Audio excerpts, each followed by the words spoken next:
Hi, it's January 3rd, and this is a quick reflective video that I'm making along my new path for the year, which is to have quiet time in the morning and numerous other things that I need to do for myself during the day and change my attitude.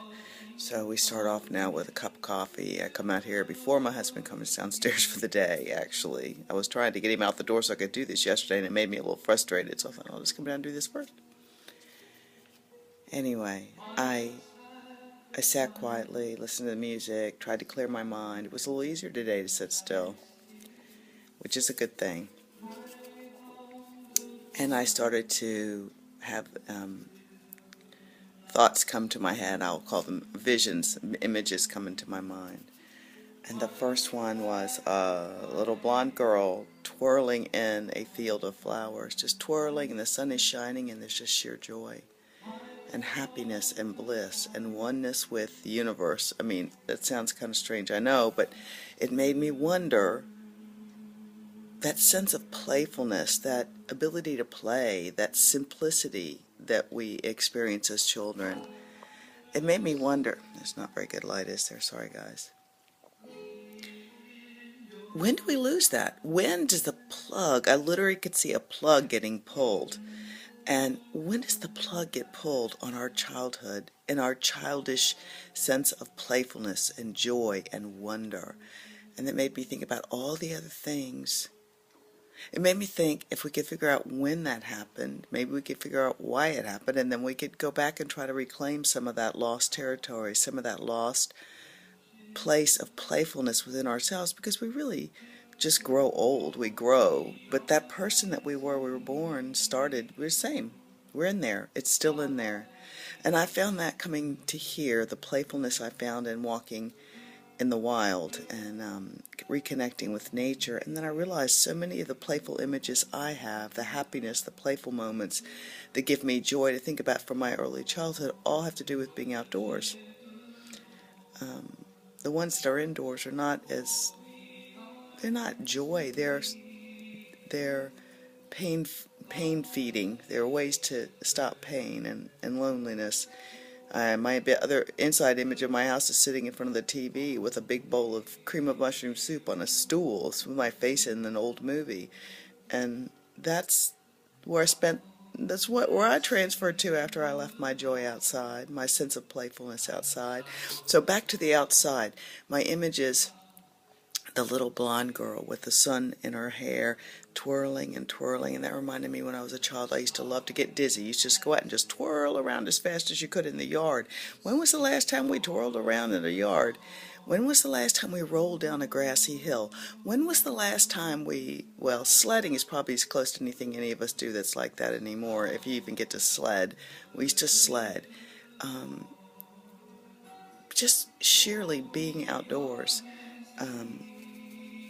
I can't even remember what are the other ones. Oh, walking in the rain. I love to walk in the rain. And when we walk in the rain with the Ramblers, it brings it all back. I love to stomp in puddles.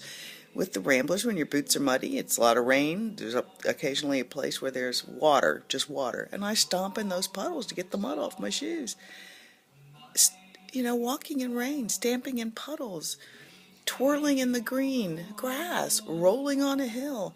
When did we lose those places of just... For me, I have a sense of completeness with being one within myself and one with the natural environment. And then I realized that